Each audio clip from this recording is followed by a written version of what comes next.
నమస్తే, నేను వేద. వెల్కమ్ బ్యాక్ టు ఎంత అందమైన జీవితం. మనం ఇవాల్టి వీడియోలో గులాబీ మొక్క గురించి తెలుసుకుందాం.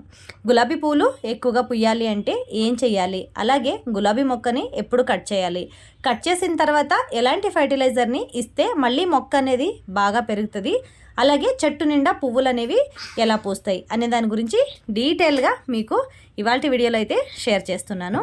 సో నా దగ్గర ఉండే ఒక వైట్ కలర్ గులాబీ మొక్క, అంటే హైబ్రిడ్ గులాబీ అండి. ఇది నాటు గులాబీ కాకుండా హైబ్రిడ్ గులాబీ అనమాట. చాలామందికి ఏంటంటే నర్సరీ నుంచి గులాబీ మొక్కల్ని తెచ్చుకున్న తర్వాత వాటిని ఒక్కసారి రెండుసార్లు చూస్తారు, అది ఒక పువ్వు పూసిన తర్వాత అలా ఆగిపోద్ది. దాన్ని మళ్ళీ కట్ చేయాలంటే ఎలా కట్ చేయాలి, ఎంతకి కట్ చేయాలి, ఆ మొక్కని ఎలా మెయింటైన్ చేయాలో తెలియక మొక్కనైతే అలా వదిలేస్తారండి. అది సంవత్సరానికి ఒక పువ్వు, 2 సంవత్సరాలకు ఒక పువ్వు అలా పూస్తుంది అనమాట. ఆ ఒక్క పువ్వు పూస్తే చూసి మురిసిపోయే వాళ్ళు కూడా చాలామంది ఉంటారు. ఎందుకంటే మొక్క మెయింటెనెన్స్ తెలియని వాళ్ళు చాలా జనం ఉన్నారండి. కానీ మొక్కలు పెంచుకోవడానికి మాత్రం ఇష్టపడతారు, కానీ దాని మెయింటెనెన్స్ అనేది తెలియదు అన్నమాట వాళ్ళకి. సో చేయడం తెలియకుండా అలా వదిలేస్తూ ఉంటారు కదా, అలాంటి వాళ్ళకి ఈ వీడియో అండి. సో మొక్కని ఎలా మెయింటైన్ చేయాలి అంటే, నర్సరీ నుంచి తెచ్చిన వెంటనే ఒక మొక్కని రీపాటింగ్ ఎలా చేసుకోవాలి అనే దాని గురించి వీడియో అయితే చేశానండి. ఆ వీడియో లింక్ని డిస్క్రిప్షన్ బాక్స్లో ఇస్తాను. డిస్క్రిప్షన్ బాక్స్లో లింక్ని చెక్ చేయొచ్చు మీరు. సో తర్వాత రీపాటింగ్ చేయాలి అంటే మొక్కని తెచ్చుకున్న వెంటనే మీరు రీపాటింగ్ చేయకూడదండి. అది నర్సరీ నుంచి తెచ్చిన తర్వాత మన ఇంటి దగ్గర ఉండే వాతావరణానికి ఆ మొక్క అడ్జస్ట్ అవ్వాలి. సో దానికి ఒక 2-3 రోజులు తప్పకుండా పడుతుందండి. సో ఒక 2 to 3 days తర్వాత మీరు రీపాటింగ్ అయితే చేసుకోవాలి. అలాగే సాయిల్ చూసుకుంటే మీరు మీ దగ్గర ఏ సాయిల్ అయితే ఉందో, మీకు నర్సరీ నుంచి తెచ్చిన మొక్క కూడా సేమ్ సాయిలే ఉండాలండి. ఒకవేళ ఎర్రమట్టి అయితే ఎర్రమట్టి, ఒకవేళ నల్లమట్టి అయితే నల్లమట్టితోనే మీరు మీ దగ్గర ఏదైతే మట్టి ఉందో ఆ మట్టికి అడ్జస్ట్ అయ్యేటట్టుగా చూసుకోవాలన్నమాట. సాయిల్ మిక్సింగ్ అనేది నేను ఆల్రెడీ చాలా వీడియోస్ అయితే చేశానండి. సాయిల్ మిక్సింగ్ అలా ఉంటే ఇలా ఉంటే బాగుంటుందని చెప్పి. సో వీడియోస్ని, సాయిల్ మిక్సింగ్ వీడియోస్ని కూడా లింక్ ఇస్తాను, డిస్క్రిప్షన్ బాక్స్లో చెక్ చేసుకోవచ్చు. సో ఇక్కడ గులాబీ మొక్క చూసారు కదా, నాకు ఈ మొక్క వేసుకుని 8 months అవుతుంది. సో 8 monthsలో నేను ఈ మొక్కని 3 times అయితే కట్ చేశాను. కట్ చేసిన ప్రతిసారి మొక్కకి 6 నుంచి 7 పూలు అయితే పూస్తుంది అనమాట. చాలా చిన్న మొక్క అండి, అంత పెద్ద మొక్క అయితే కాదు, చాలా చిన్న మొక్క. కానీ ప్రతి కొమ్మకి పూలు ఉన్నాయి. మీరు ఇక్కడ చూస్తున్నారు కదండి, ప్రతి కొమ్మకి పూలు అనేవి ఉన్నాయన్నమాట. ఇంతకుముందు కూడా దీంతో వీడియో అయితే షేర్ చేశాను అనమాట. మీకు గులాబీ పూలు చాలా పూసినప్పుడు వీడియో తీసి షేర్ చేశాను, మీకు చాలా వీడియోస్ చూశారు మీరు ఆల్రెడీ. ఇంకొకటి ఏంటంటే, ఈ మొక్క పైన ఎందుకు మళ్ళీ వీడియో చేస్తున్నానంటే, ఈ మొక్క అనేది పువ్వులు బాగా పూసినాయండి, చాలా అంటే చాలా పువ్వులు పూసింది. మళ్ళీ కొత్తగా కూడా 2 పూలని మళ్ళీ వచ్చినాయి అనమాట. సో ఇలా పువ్వులనేది చాలా పూస్తుందండి ఈ మొక్క. చాలా జనం ఏంటంటే గులాబీ పూలు ఎక్కువగా పూయవు, సంవత్సరానికి 1-2 పూస్తాయి, వాటిని ఎందుకు మెయింటైన్ చేయాలని అనుకుంటారు. అలా కాకుండా ఈ విధంగా కనుక మీరు మొక్కని పెంచుకుంటే పువ్వులు మీకు ఎనీ టైం మొక్కలో పువ్వులు లేకుండా అసలు ఉండదండి. ఎలాగ ఏ సీజన్లో అయినా మీకు పువ్వులు అనేవి మొక్కకి చెట్టు నిండా పువ్వులు అనేవి ఉంటాయి అన్నమాట. తర్వాత ఏంటి అంటే, ఈ పువ్వులన్నీ పూసిన తర్వాత మొక్కని కట్ చేయాలి కదా మనం. ఈ పువ్వులు పూసిన తర్వాత 15 to 20 days దాకా ఈ పువ్వు అనేది ఉంటుందండి. 20 days తర్వాత ఇక్కడ చూపిస్తున్నాను కదా, ఇలా అయిపోతాయి అనమాట. ఇలాగ అయిపోయి పెటల్స్ అన్నీ కూడా రాలిపోతాయి. సో అప్పుడు మీరు ఏం చేయాలి అంటే, కట్ చేసేసుకోవాలి. ఆ పువ్వు ఉన్న కింద ఆ పువ్వు నుంచి నాటు కొంచెం కట్ చేసుకున్నారనుకోండి మీరు. కట్ చేసిన తర్వాత దాని పక్కన మీకు 3 చిగుర్లు వస్తాయి అనమాట. అటొకటి ఇటొకటి, మనం కట్ చేసిన దాంట్లో 2-3 చిగుర్లనే వస్తాయి అన్నమాట.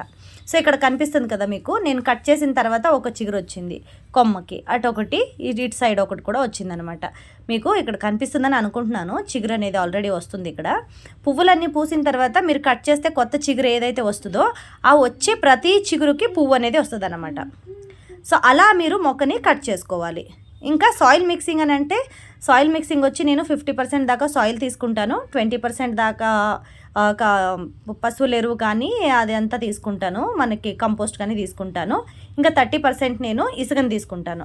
ఇంకా నీమ్ కేక్ అది కూడా నేను చాలా తక్కువగా వాడతానండి. నీమ్ కేక్ ఎక్కువగా వాడను, ఎందుకంటే ఆవపిండి ఫర్టిలైజర్ని అప్పుడప్పుడు ఇస్తూ ఉంటాను కాబట్టి నీమ్ కేక్ అయితే వాడట్లేదు. సో ఇలా సాయిల్ మిక్సింగ్ అనేది తీసుకుంటాను. సో పువ్వులు విపరీతంగా బాగా పుయ్యాలి అంటే మీకు బనానా పీల్ లిక్విడ్ ఫర్టిలైజర్ అనేది చాలా అంటే చాలా బాగా హెల్ప్ అవుతుందండి. నేనైతే ఒక పాత బకెట్ తీసుకొని అందులో నీళ్లు కొన్ని పోసి 2-3 లీటర్ల దాకా నీళ్లు పోసి బనానా పీల్ అన్నీ కూడా బనానాస్ తిన్న తర్వాత అందులో వేసేసి ఎండలో ఉంచేస్తానండి. 2 రోజులు లేకపోతే 3 రోజుల దాకా ఎండలో ఇలా ఉంచేస్తాను. ఆ నీళ్లు వాసన రాకుండా ఉండేందుకు కొంచెం మనం బెల్లాన్ని వేసుకుంటే చాలు. నీళ్ళు వాసన కూడా రావు, అలాగే బెల్లం కూడా మొక్కలకి చాలా మంచిదన్నమాట. నైట్రోజన్ చాలా ఎక్కువగా ఉంటుందండి బెల్లం కనుక మనం వేసుకుంటే. నైట్రోజన్, ఫాస్ఫరస్, పొటాషియం కూడా చాలా ఉంటుందన్నమాట. సో అందుకే మనం బెల్లాన్ని యాడ్ చేసుకోవాలి.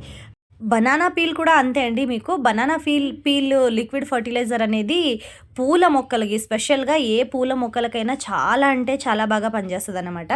సో ఇందులో కూడా అంతే, మీకు నైట్రోజన్, ఫాస్ఫరస్, పొటాషియం బాగా ఎక్కువగా ఉండటం వల్ల పువ్వులు అనేవి బాగా ఎక్కువగా పూస్తాయి అన్నమాట. సో ఇక్కడ లీటర్ దాకా ఫర్టిలైజర్ ఉందండి, దానికి ఒక గుప్పెడు బెల్లం వేసుకుంటున్నాను నేను. వేసుకుని ఇలా ఒక చిన్న కర్ర ముక్క తీసుకొని దాన్ని బాగా ఒకసారి ఈ విధంగా కలిపేసుకోవాలి. సో ఈ విధంగా కలుపుకున్న దాన్ని మనం నీళ్లు తీసుకుందాం. పక్కన వేరే ఒక టబ్లో నేను నీళ్ళు అయితే తీసుకుంటున్నాను. లీటర్ లిక్విడ్ ఫర్టిలైజర్కి లీటర్ దాకా నీళ్లు తీసుకున్నానండి నేను. ఆ నీళ్ళల్లో ఈ లిక్విడ్ ఫర్టిలైజర్ని వేసి కలిపేసుకుందాం బాగా. ఈ కలుపుకున్న నీళ్ళని మీరు మొక్కకి ఇవ్వాలి. మొక్కకి ఇవ్వడానికి ముందు ఒకసారి సాయిల్ని బాగా లూజ్ చేసుకోండి. సాయిల్ని ఒకసారి మట్టిని బాగా లూజ్ చేసుకుని నీళ్ళు పోయకండి. ఈ ఫర్టిలైజరు ఇచ్చే ముందు ఒక 10 to 12 అవర్స్ దాకా అసలు నీళ్ళ మొక్కలకు పోయకండి. మట్టి అనేది కొంచెం డ్రై అయిపోవాలి.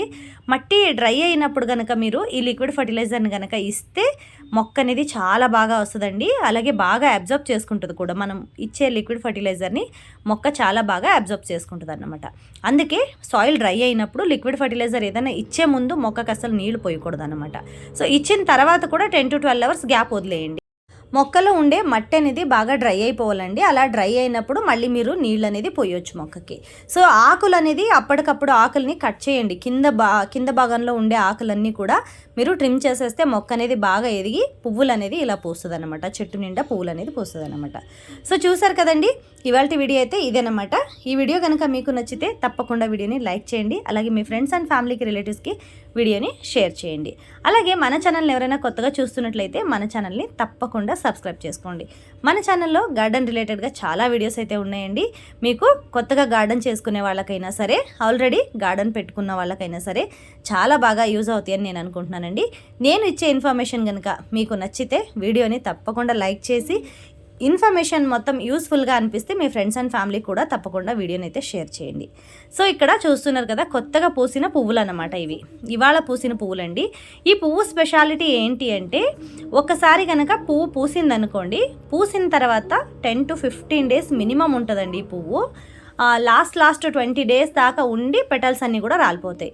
నేను గులాబీ పువ్వులు పూసిన తర్వాత ఇన్ని రోజులు ఉండటం ఇదే ఫస్ట్ పువ్వు అండి నేను చూస్తున్నాను. సో చూసారు కదండి, ఇవాళ వీడియో అయితే ఇదన్నమాట. వీడియో నచ్చిందా? మరొక లైక్ చేయండి. మరొక మంచి వీడియోతో రేపు మీ ముందు ఉంటాను. అంతవరకు కీప్ వాచింగ్ ఎంత అందమైన జీవితం.